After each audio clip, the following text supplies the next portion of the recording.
Oke, assalamualaikum warahmatullahi wabarakatuh. Kembali lagi di channel Cuan ID. Di video kali ini saya akan membahas perkembangan terbaru dari Pi Network. Di sini saya akan membahas pertanyaan-pertanyaan yang sering ditanyakan terkait mainnet Pi Network. Jadi di sini sebenarnya ada banyak sekali pertanyaan terkait dengan mainnet Pi Network itu. Tetapi di sini sudah diringkas menjadi beberapa pertanyaan. Oke, jadi sebelum lanjut ke videonya, jangan lupa klik tombol subscribe terlebih dahulu dan nyalakan loncengnya supaya tidak ketinggalan video-video terbaru dari channel ini. Oke, terima kasih yang sudah subscribe. Langsung saja kita lanjut ke videonya.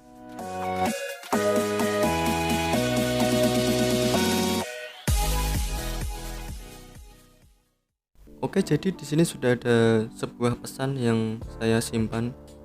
Di sini yang saya tanyakan saat melakukan lockup koin Pi. Apakah yang pertama, apakah hanya koin dari hasil nambang sendiri yang di lock?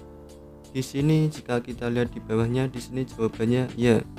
Kemudian yang nomor dua, apakah koin dari SC atau Security Circle dan referral kalau sudah lolos KYC juga akan di lock?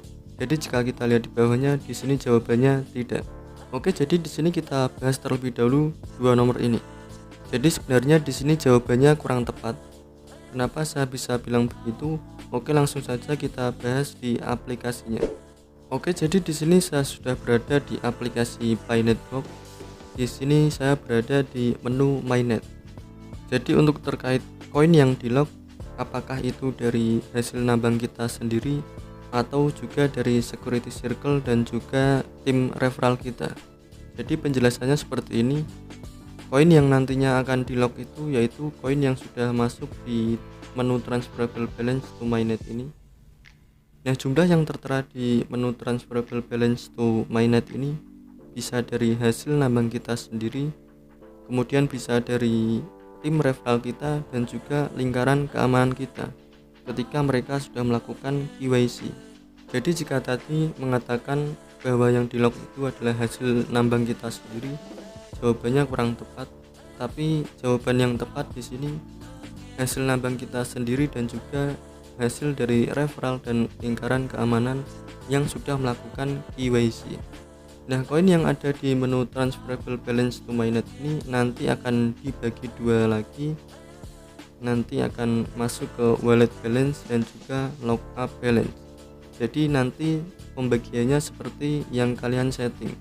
Jadi jika kalian sudah lihat video saya sebelumnya, di situ saya menjelaskan bagaimana cara men-setting konfigur lockup rate ini. Jadi setelah kalian setting, nanti jumlah total koin yang ada di menu transferable balance to mainnet ini nanti akan dibagi dua sesuai dengan settingan kalian. Misalnya kalian setting 50%, maka nanti 50% akan masuk ke wallet balance dan 50% nya lagi akan masuk ke lockup balance. Jadi jika kalian masih bingung terkait dengan cara men-settingnya, kalian bisa cek di video sebelumnya.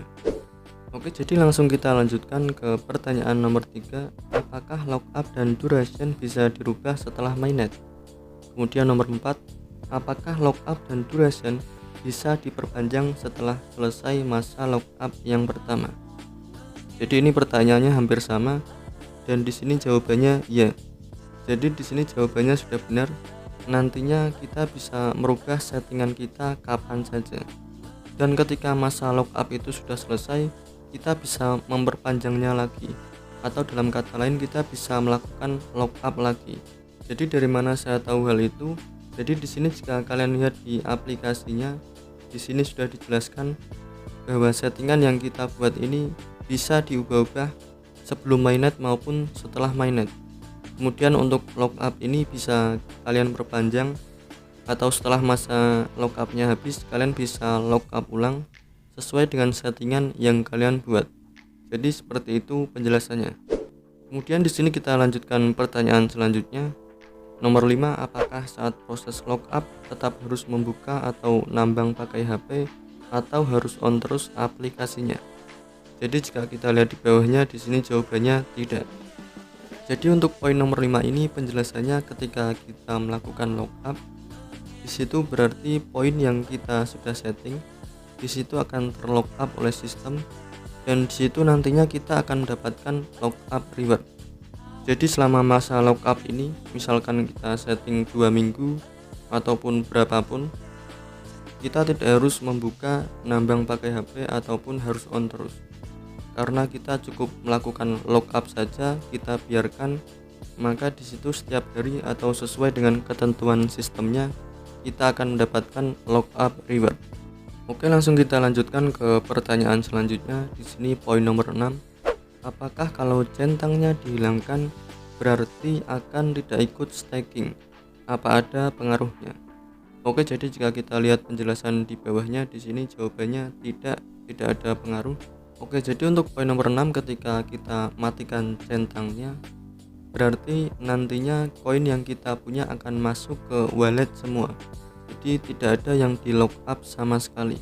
Kemudian di sini bertanya lagi, apa ada pengaruhnya? Dan di sini jawabannya tidak ada pengaruh. Jadi di sini menurut saya jawabannya kurang tepat. Kenapa saya bilang begitu? Oke, langsung saja kita buka aplikasinya. Nah, di sini saya sudah berada di menu settingan lockup.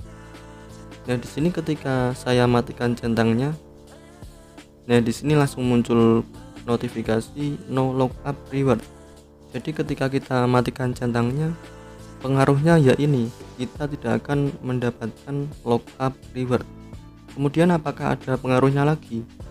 Ketika kita tidak melakukan lockup, terus kemudian setelah mainnet kita tidak bisa mining di laptop karena kita tidak punya laptopnya. Nah di situ maka kita sudah tidak bisa menghasilkan lagi, karena ketika setelah mainnet di situ kita hanya bisa menghasilkan melalui staking atau lockup. Kemudian yang kedua, nambang melalui node atau laptop. Jadi di sini ketika kalian tidak punya laptop, kemudian kalian tidak melockup sama sekali koin yang kalian punya, atau dalam artian di sini kalian matikan centangnya, maka setelah mainnet kalian tidak bisa menghasilkan koin Pi lagi. Jadi itu tadi adalah pengaruhnya ketika kita matikan centangnya atau kita tidak melakukan lockup sama sekali. Jadi pertimbangkan baik-baik jika kalian tidak punya laptop untuk melakukan mining. Di sini ketika kita lihat di poin nomor 7 ini, masalah lockup koin apa ada pengaruh dengan nanti nambang pakai node atau laptop? Jadi di sini jawabannya tidak. Di sini menurut saya jawabannya kurang tepat. Karena apa? Oke, di sini langsung kita lihat di aplikasinya. Nah, ini adalah alasan kenapa saya bilang jawabannya kurang tepat. Karena di sini ketika kita lihat di aplikasinya, di sini ketika kita setting, dan di sini kalian bisa lihat di bawahnya ini ada resulting mining rate boost. Jadi ini tentu berpengaruh terhadap peningkatan penambahan mining. Jadi jika tadi dikatakan tidak ada pengaruhnya, di sini di aplikasi justru menjelaskan bahwa ini ada pengaruhnya terhadap peningkatan penambahan mining. Di sini bisa kalian ubah-ubah dan kalian bisa lihat perbedaannya.